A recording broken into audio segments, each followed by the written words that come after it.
Hello everyone, ल आउनुहोस् है। आज चाहिँ आलु निम्की बनाऊँ। आलु निम्की बनाउनुको लागि फर्स्टमा त निम्की बनाउनै पर्यो। अनि मैले निम्कीको लागि चाहिँ मैदामा हल्का ज्वानो र थोरै तेल राखेर मैले थोरै थोरै पानी हालेर मजाले यसलाई डो बनाएर चाहिँ 20 मिनट जति राखेँ। 20 मिनटपछि मैले यसरी बेलेर चाहिँ यसलाई यसरी सेप दिएर मैले काटेँ सबै।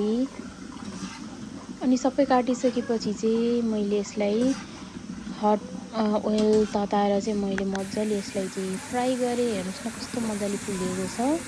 अनि मैले सबै पालैपाली सबै यति गरिसकेपछि चाहिँ मैले फेरि आलु निम्कीको लागि गिलो सस बनाउनुको लागि चाहिँ मैले बेसन युज गरेँ। बेसनमा चाहिँ मैले फुड कलर युज गरेँ। अनि यसलाई चाहिँ यसरी मैले तयारी गरेँ। अनि मैले चाहिँ त्यतिकैमा मैले सबै आलु निम्कीमा चाहिने सामग्रीहरू काटेर पनि रेडी गरिसकेको छु। त्यसमा चाहिँ मैले हरियो मटर, चना, दालमुट, धनियाँ, आलु, प्याज, खोर्सानी र मैले चाहिँ बिरे नुन प्रयोग गरेको छु। अनि मैले नुन चाहिँ देखाइनँ यहाँ हजुरहरूलाई। अनि मैले चाहिँ सबै राखेर मजाले यसलाई मिक्स गरेँ। नेपालमा हुँदा चाहिँ यति धेरै डेली जस्तै इभिनिङ गएर चोकमा खाइन्थ्यो नि त। यति धेरै क्रेभिङ भइरहेको थियो नि साथीहरू विदेश आइकन मैले 2-2.5 सालमा चाहिँ मैले फर्स्ट टाइम खाँदैछु यसरी। हेर्नुहोस् न। अनि मैले गिलो पनि थपेँ सबै सामग्रीहरू हालेर चाहिँ।